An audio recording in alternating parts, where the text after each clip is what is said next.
Good morning. পুনৰ আপোনালোকৰ মাজলৈ আহিলোঁ। মৰ্ণিং ৱাক কৰিব গৈছিলোঁ আৰু লগতে বজাৰো কৰি আহিলোঁ। আৰু এয়া মই আজি ঢেকীয়া শাকৰ টেঙাৰ লগত মোৱা মাছ আনিম। এয়া মই মোৱা মাছ বাছি আছোঁ। কাৰণ পেটুটোতো উলিয়াই ল'ব লাগিব, নহ'লে তিতা লাগিব।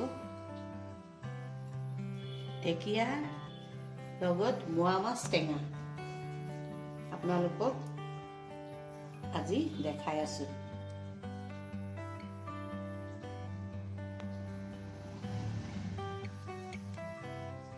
ঢেকীয়া টেঙা বনাবৰ কাৰণে মই ঢেকীয়াটো এইদৰে মিহি মিহি কাটি লৈছোঁ।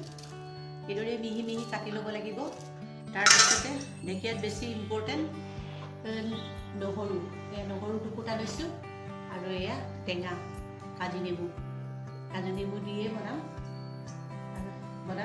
এয়া সেইদৰে মই ঢেকীয়াবোৰ মিহি মিহি কাটি আছোঁ।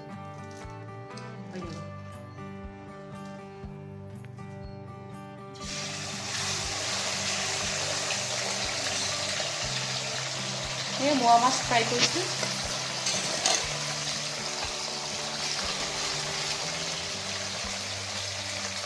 এইদৰে মোৱা মাছখিনি ভালদৰে ভাজি লৈছোঁ, ফ্ৰাই কৰি লৈছোঁ।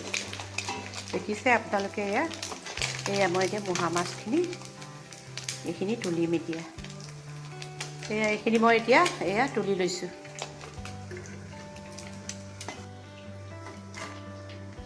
মই নহৰুখিনি ভালদৰে খুন্দি ল'ব বিচাৰিছোঁ। ভালকৈ খুন্দি ল'ম নহৰুখিনি। মই শুকান জলকীয়া দুটামান শুকান জলকীয়া দি দিছোঁ। শুকান জলকীয়াকেইটা ভালদৰে ফ্ৰাই হ'ব লাগিব। অলপ ভজা হ'লে চেণ্টটো আহিলে ভাল লাগে। নহৰুখিনি মই দি দিছোঁ। মাছৰ লগত ঢেকীয়া টেঙাখনত নহৰুটোৱে বেছি। নহৰুটোৱে ইয়াৰ বেছি ভাল টেষ্ট আনিব। অলপ ব্ৰাউন হ'ব লাগিব। ব্ৰাউন হোৱাৰ লগে লগে মই ইয়াত অকণমান দাইল দি দিম। অকণমান দাইল দি দিম।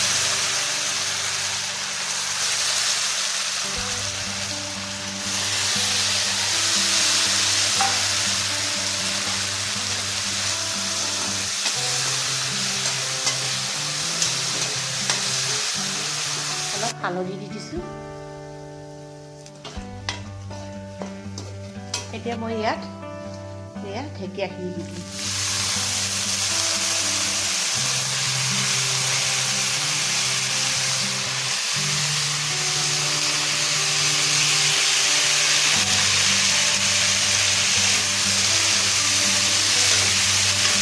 ঢেকীয়াখিনি ভালকৈ ভাজিব লাগিব। ভালকৈ ভাজিব লাগিব। ঢেকীয়াখিনি জহিলেহে ভাল লাগিব। এতিয়াই যদি পানী দি দিওঁ তেতিয়াহ'লে খাবলৈ বেয়া হ'ব। এইখিনি ভালদৰে মই জহিব লাগিব। ভালদৰে গোটেইখিনি মই ভাজি মই পানী দি দিছোঁ। দাইলখিনি ভালকৈ দিব লাগিব।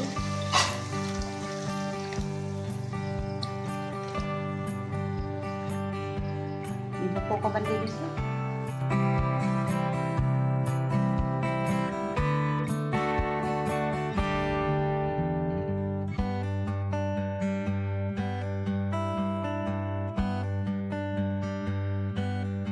এতিয়া ভালদৰে এইখিনি উতলাহিব। সুন্দৰকৈ উতলি আছে। এতিয়া মই ইয়াত এই মোৱা মাছখিনি ঢালি দিম। বনাই খাই চাবচোন কিমান টেষ্ট লাগে। নেমু টেঙাৰ লগত ঢেকীয়া মাছ কিমান ভাল লাগে। গৰমৰ বতৰ, এতিয়া গৰম দিন, এইবিলাক ৰেচিপি খোৱা ভাল।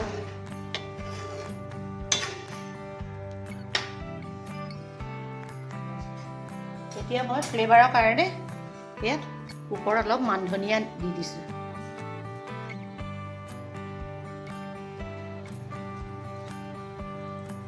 5 মিনিট ৰাখি মই এইখন বন্ধ কৰি দিম। মাছৰ লগত ঢেকীয়া টেঙা হৈ গৈছে। চব